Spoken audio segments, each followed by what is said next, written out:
Of all professions and of all artistic careers, why cabaret?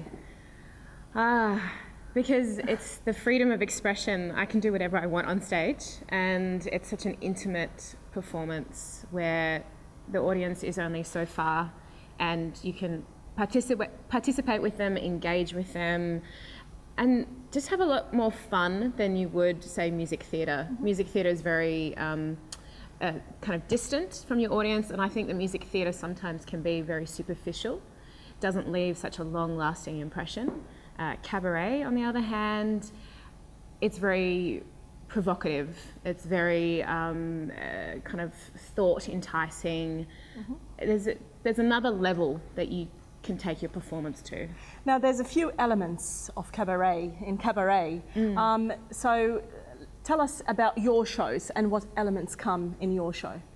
There always seems to be an element of food in my shows. Oh, right. Typical Maltese. I love food, I really do. And especially in the current show that I'm working on, which is Everyone Wants a Piece of Malta, there's a section about food and pastizzi.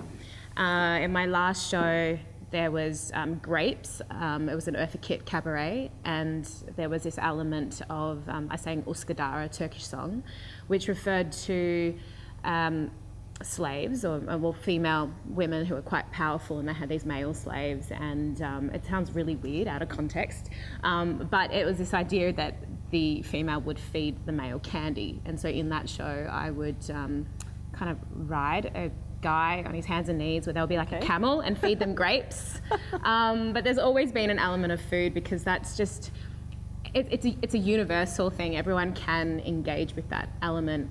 There's other elements of identity and what it is to be a woman.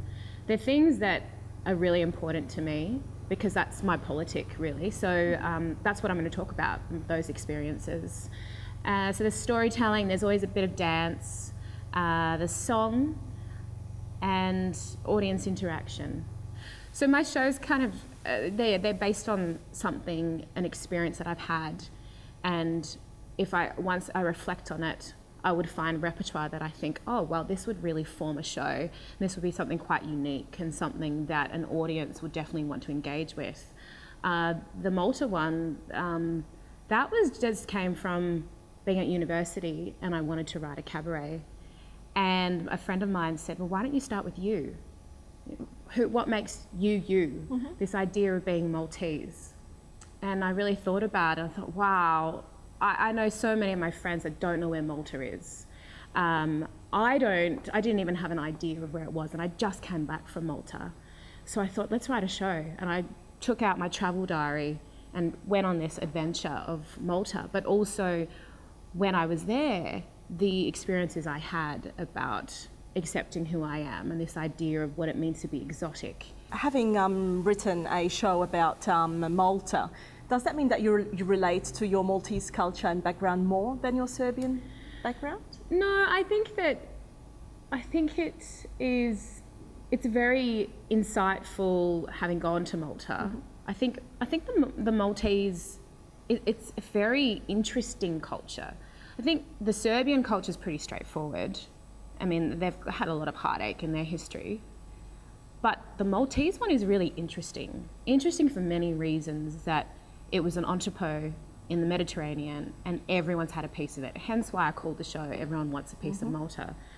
I kind of see it as a bit of a mongrel race, still trying to work out where it sits, and that it's it thinks it's the center of the world, and you don't believe it at first, but when you're there in Malta, you do really feel like you are in the center of the world, because you could be on a beach in New South Wales, but you know that Australia goes for miles up. But when I was in Gozo, I looked out and it was just water. It was the Mediterranean. And you just kind of look around and you realise that it's so small. And you do feel at that point in time that you are in the centre of the world. Well, you spent quite a bit of time there, especially as the artist in residence for Fondazione Creativa. Tell us more about that experience and how it came about. At the time, the Fondazione was the St James Cavalier Centre of Creativity. And they were looking for a pilot, an artist to represent the pilot artist in residence program. So I I applied thinking, I've got this show that it was the first show I ever did. I never thought that it would have another life. And here there was this application process which was asking for a show that was underutilised, an underutilised art form that represented Malta, the culture, the landscape and identity. And I thought, oh, I'm in a fresh shot. This is it. It's 60 minutes of all of it.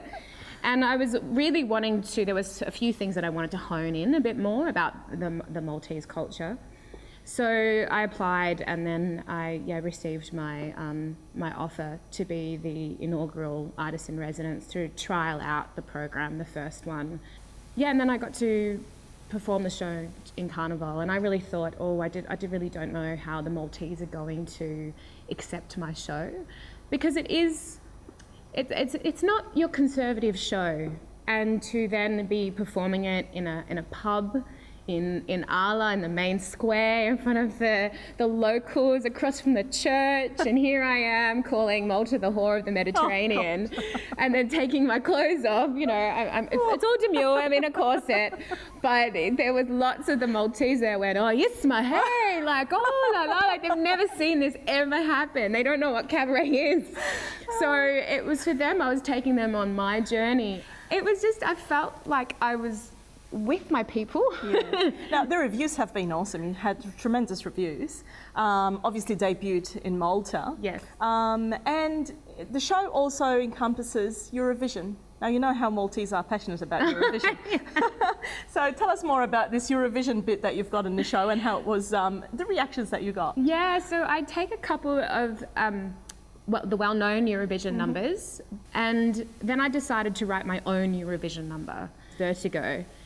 And I pair that one up with Pastizzi.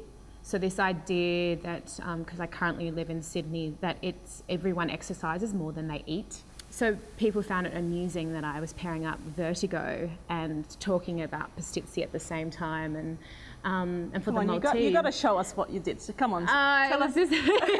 Just a snippet. It was that idea that I talked about Pastizzi, and then I would move into a bluesy number of, you're spinning me round and you're holding me down. Loving you gives me vertigo. So I transferred this idea of a male or a partner giving me vertigo with Pastizzi. There's like this flaky, cheesy, greasy thing that at the end of the day, it's move over, man. Just give me Pastizzi. Everyone Wants a Piece of Malta is coming to Hawthorn Arts Centre during Melbourne Fringe, and it is programmed in the inaugural basement program with 5 other shows. And my show opens on the 27th of September and runs to the 2nd of October at 8 p.m. and tickets can be purchased through Hawthorn Arts Centre and Melbourne Fringe Festival.